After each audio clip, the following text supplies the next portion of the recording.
Olá, irmãos e irmãs, muito bem-vindos a mais um momento de meditação do Santo Evangelho com o Padre Luciano de Almeida. Hoje, segunda-feira, dia 24 de março, terceira semana do tempo da Quaresma, e eu quero te convidar nessa nossa caminhada em direção à Páscoa a iniciar comigo esse momento, invocando a presença do Senhor entre nós. Em nome do Pai, do Filho e do Espírito Santo. Amém. Vamos tomar em mãos a palavra. Ela está no Evangelho de Lucas, capítulo 4, versículos de 24 a 30.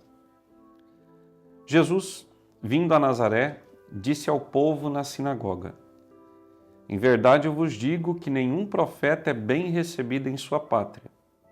De fato eu vos digo, no tempo do profeta Elias, quando não choveu durante 3 anos e 6 meses, e houve grande fome em toda a região, havia muitas viúvas em Israel.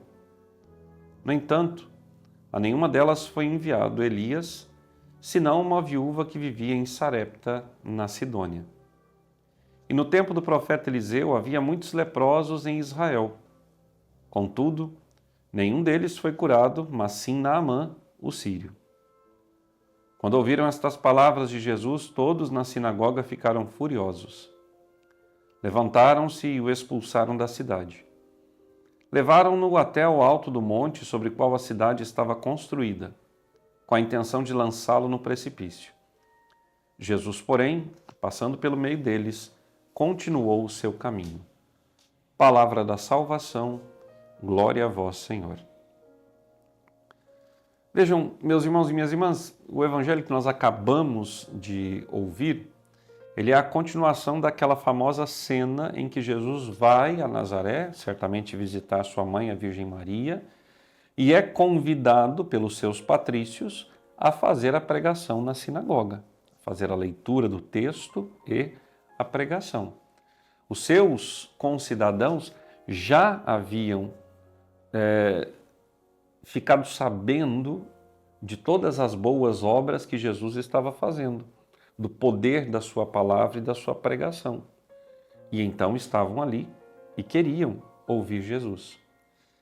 E Jesus, ao dizer que Deus retira a sua bênção de um lugar quando este lugar não lhes dá ouvido, que Deus deixa de derramar sua graça sobre corações que estão incrédulos, causa revolta aos seus concidadãos.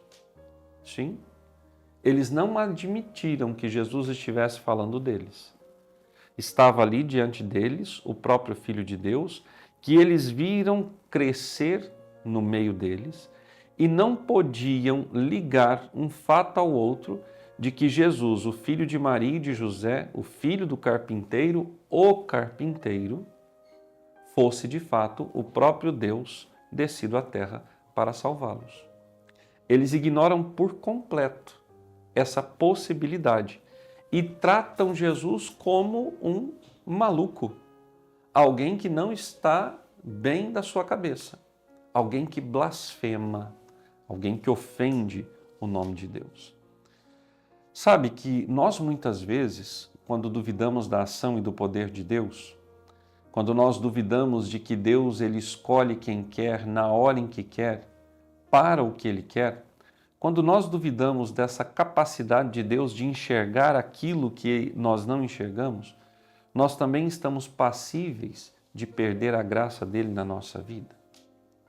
Quantas vezes nas nossas comunidades o sacerdote, o pároco da paróquia, escolhe fulano ou ciclano para atuar em alguma pastoral, para serem ministros extraordinários, para serem catequistas, enfim, em alguma atividade da paróquia, e muitos da paróquia passam a tecer críticas terríveis, porque não acreditam que aquela pessoa, pelos defeitos que tem ou pelos pecados que já cometeu, seja digna de exercer alguma coisa em nome de Deus na igreja.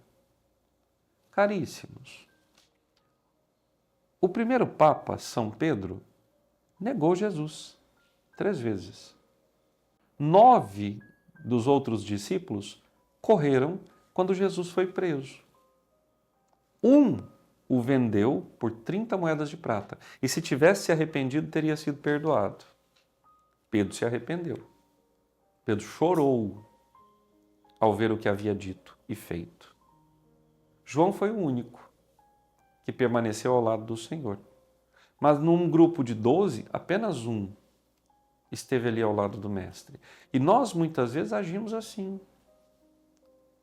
Nós muitas vezes nos esquecemos que nós também pecamos tanto quanto o outro. Eu já contei isso daqui, mas eu acho que é sempre salutar recordar esse testemunho, porque esse testemunho, essa situação que eu vivenciei me impacta muito, sempre. Eu trabalhava numa paróquia aqui em Novo Hamburgo e uma senhora veio trazer, né, a sua filha para a catequese. E essa senhora não tinha uma vida nos moldes, né, que uma pessoa virtuosa, católica, devesse viver. Mas aquela senhora não queria que a sua filha trilhasse o mesmo caminho que ela trilhou. E por isso, a primeira coisa que ela pensou, minha filha precisa de Deus. E ela buscou a paróquia. Veio, começou a trazer a filha à missa. Daqui a pouco se aproximou também o tempo da quaresma. Ela foi ouvindo as meditações, participando das celebrações. E um dia, ao final da missa, ela disse, Padre, eu preciso me confessar. E em lágrimas, meus irmãos, ela fez uma das confissões mais bonitas que eu já ouvi na minha vida. Repassando toda a sua vida a limpo diante de Deus. Suas lágrimas eram de arrependimento. E a graça de Deus foi devolvida à vida daquela mulher. O tempo foi passando e ela sempre envolvida ali na comunidade. E um dia ela me disse, Padre, eu poderia fazer a leitura na Santa Missa? Eu disse, com certeza. Então, numa missa de quarta-feira, uma missa que sempre tinha bastante gente, porque era a missa de bênção da saúde, ela fez a leitura. E fez com emoção, com alegria. Quando terminou a missa, foi à sacristia uma senhora, que era muito santa, né, muito preocupada só com a vida dela, e me tomou pelo braço, literalmente pegou no meu braço e disse assim, o senhor sabe quem é essa mulherzinha? Fez isso aí. Sei quem ela é, sei quem ela foi e sei quem ela quer ser. Sei dos pecados dela porque ela os confessou, mas eu não sei quem é a senhora, porque eu nunca vi a senhora no confessionário. Eu nunca vi a senhora bater no peito e dizer, eu errei. A senhora está sempre apontando o dedo para todo mundo. Nós somos assim. Nós nos esquecemos que nós também pecamos e tiramos dos outros a chance da mudança. Então não sejamos egoístas. Cristo está nos visitando. Sejamos atentos, abramos o nosso coração ao arrependimento. E se o outro tomou essa atitude primeiro, que nós o respeitemos, o amemos, e deixemos que ele possa participar plenamente da graça de Deus, de modo que a sua vida seja uma vida que converta outros homens e mulheres para o caminho do Senhor. O Senhor esteja convosco. Por intercessão da bem-aventurada Virgem Maria, de São José, seu esposo, e São Miguel Arcanjo, abençoe-vos o Deus Todo-Poderoso, Pai, Filho e Espírito Santo. Amém. Até amanhã.